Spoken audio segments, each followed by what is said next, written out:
Welcome back on this Tuesday.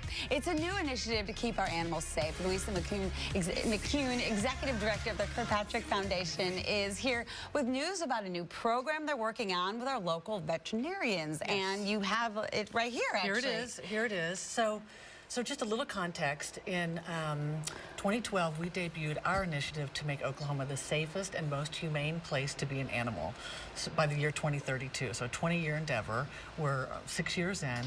And so every day, you know, we're kind of looking for new and different ways to bring that message to Oklahomans. And this is one of our latest sort of endeavors, products, programs.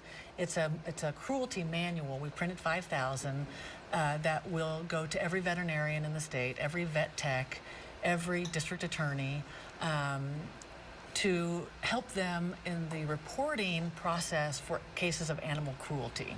So veterinarians are really, really, really important in that sort of chain. They're kind of the first line. Absolutely, yeah.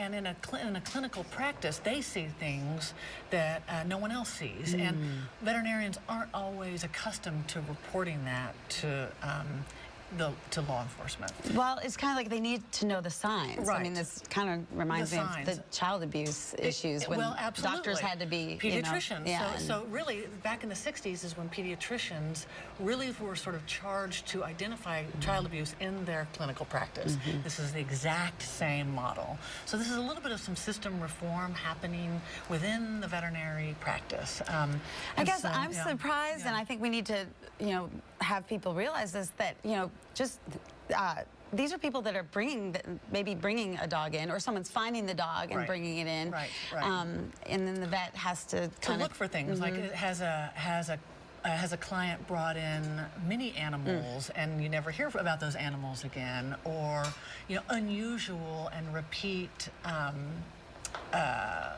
injuries.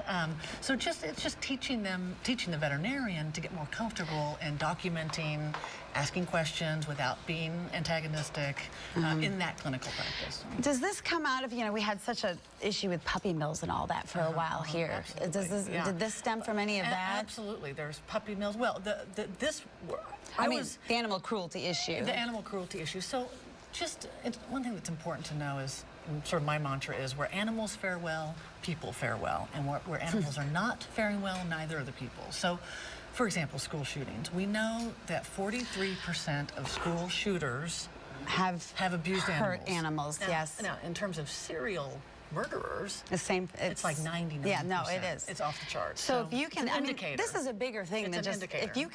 if a vet could identify something like this early on, you could be saving, numerous lives. Absolutely. And of course, things like newspapers and the media, like reporting on these issues too, is all part of it. It's all part of the ecosystem of caring for our animals and therefore caring for our communities. Right. I see what you're saying. One leads to the other. Yeah. And also, one of the things that we're very invested in is the Oklahoma Link Coalition, which is a loose affiliation of professionals and concerned citizens that are looking at the link between elder abuse, child abuse, animal abuse, and domestic violence, and they're all connected. Oh boy. Where one exists, so does the other. Right. So this is so much more than just a manual. It is. Yeah. Okay. Yeah. Thank you so much. Thank you. It's good to see you. Yeah. The Kirkpatrick Foundation. For more information, you can go to their website, kirkpatrickfoundation.com, or Facebook and Twitter. It's @KirkpatrickFDN. Mitch? Live in Oklahoma.